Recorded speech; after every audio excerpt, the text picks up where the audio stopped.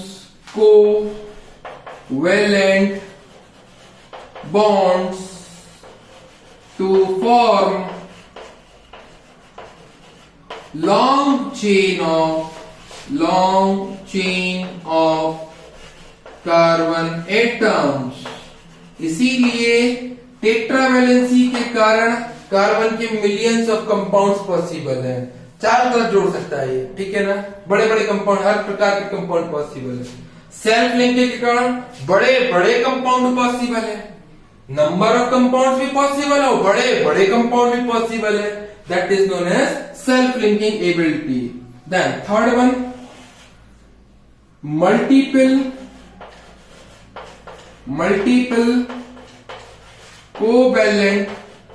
Covalent bond formation ability, ये भी इसी के पास है। अच्छा भैया, मतलब क्या है?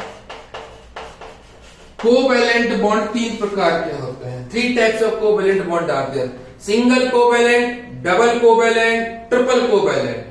Single covalent means in which one electron will be shared by each participating atom. Double covalent means number of electrons shared will be 2 by each participating atom. Triple covalent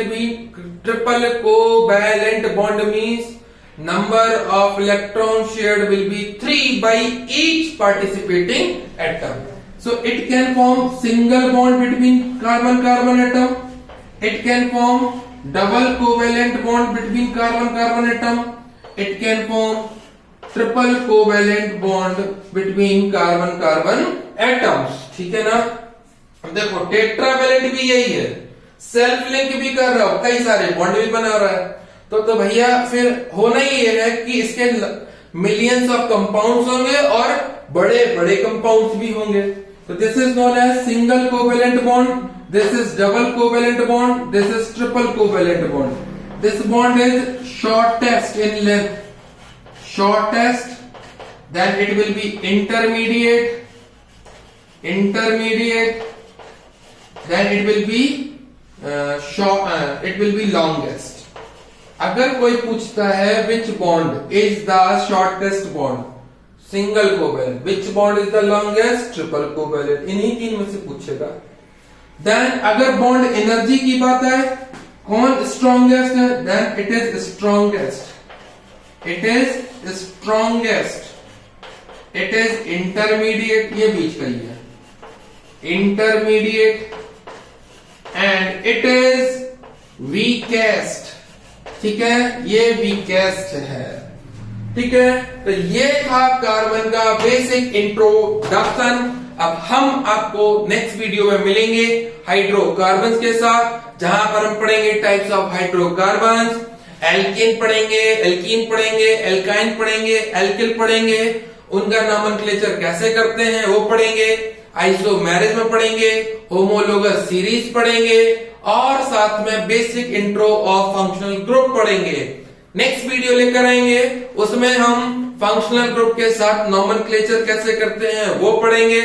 फिर हम केमिकल प्रॉपर्टीज ऑफ हाइड्रोकार्बन्स पढ़ेंगे और हम last में जो video बनाएंगे उसमें पढ़ेंगे अल्कोहल, कार्बोक्सिलिक एसिड और सोप एंड डिटर्जेंट। तो in this way in 4 parts this chapter will be over.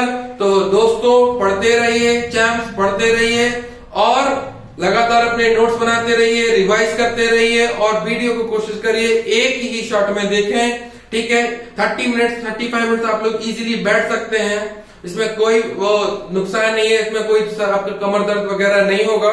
ठीक है, आप एक बार में देखेंगे, आप एक साथ अपने नोट्स पढ़ते चलेंगे तो आपको बहुत अच्छे से समझ में आएगा, आपको कोई दिक्कत नहीं होगी। चलिए नेक्स्ट वीडियो के लिए मिलते हैं, bye bye, tata, see you, love you.